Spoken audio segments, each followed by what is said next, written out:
Well, Hiram, it's been a while. How you been? Been pretty good. How you? Put her there, pal. Yes, How you been? I've been amazing. Man, yeah? You not sweating in that cap? Nah, it's You know? pretty cool today. Well, you know, this is kind of a bizarre day. One of our leaders has taken off on us. So Yeah. Baldy Ben Barry, Ben Ware. Yeah, he is. It is a sad day. Bittersweet. Big retirement party tonight, because we're taping the night before, but it's going to go on tomorrow. Is that right, Mr. Executive Producer? Yes, sir. Yes, sir? Okay. So, All right, so we're going to shout out to Ben after about 400 years at the Salina Journal. He's been a good guy.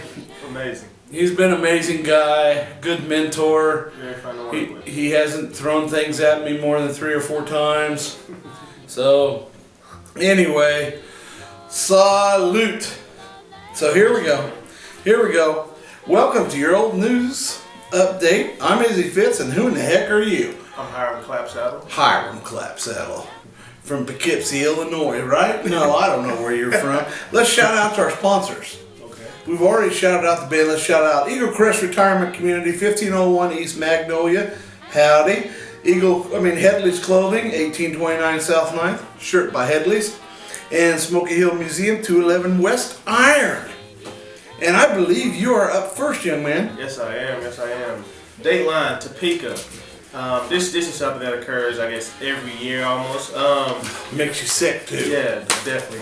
The critical debate in the final days of the 1991 legislature will be about local education. You know, I was a debate cheerleader in high school. Cheerleader? Yeah. How does that work? Good point. Good point. You like that? Yeah, that's amazing. I had the looks for it too. Okay, keep going. At issue are the soaring costs of local schools, now at more than $1.6 billion, and the state's ability or obligation. Yes, to help pay for them.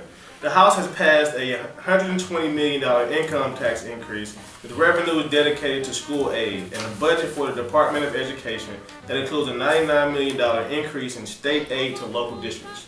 Both are essential, say supporters, to reform the state school finance formula, a complicated court-enforced plan for distribution of more than $900 million in the state's major aid program to local schools. You ever get swats in school? Nah, what I'm a little older than you. Oh, get whoopings? Yeah. Did you ever get whooped? Nah. I got My whooped. parents took care I of can that. still remember. The sting comes back to me occasionally. Yeah. Maybe we should take a paddle up to the State House. That'll be fun. That'd get those people going. Anyway, April 6, 1991, Dateline Colby. A plan to stop the mining of water from the Ogallala Aquifer in northwest Kansas was placed and went in limbo Thursday by directors of the agency charged with managing the aquifer. It was the second time representatives of the Northwest Kansas Groundwater Management District, that's a mouthful, backed away from a plan for zero depletion. Zero depletion entails taking no more water out of the ground than is naturally replaced. Guess what, folks? If we'd have done it back then, we wouldn't be having a problem today. Now that whole area is going dry. That's what you get. Too bad for Kansas. All right. Moving right along. 75 years ago, April 3rd, 1941. This is the first. I've never heard of this. You've never heard of it? Ever happening, ever. Okay. Anywhere I've been. 4 of the smaller towns in Salina County are getting ready for their municipal elections next Monday. But no printer ever had a softer snap than the fellow who turned out the ballot for Brookville's election.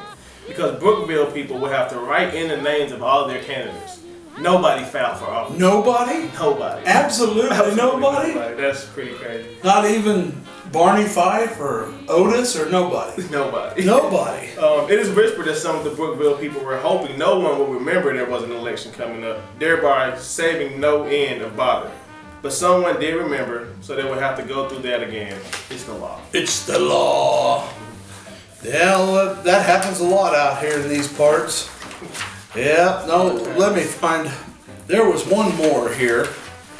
I can't find it now. There it is. There it is. Here's another one from a small town. April 7th, 1916, Dateline Jewel City. Arbor Day this year will be on Friday, April 7. It will be celebrated by the Civic Improvement Club in the Jewel Public Park with a program at 2:30 p.m. that will be interesting to all who attend. Go figure. All who come are asked to bring butcher knives and spend 1 hour fighting dandelions, after which white clover will be down in the dug up soil. Everybody who digs an hour will be handed a smile and an ice cream cone by the ladies. Well, ain't that tender? Pretty great. Alright, we're gonna jump back. Gosh, it's very long ago. Yep. April 8th, 1891. I was in junior high that year. Never mind. April 8th, 1891.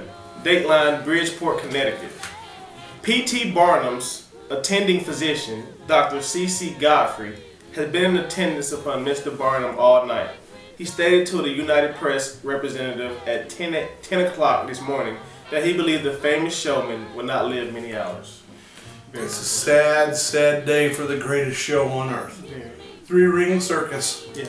That's kind of what being in a newsroom's like, right?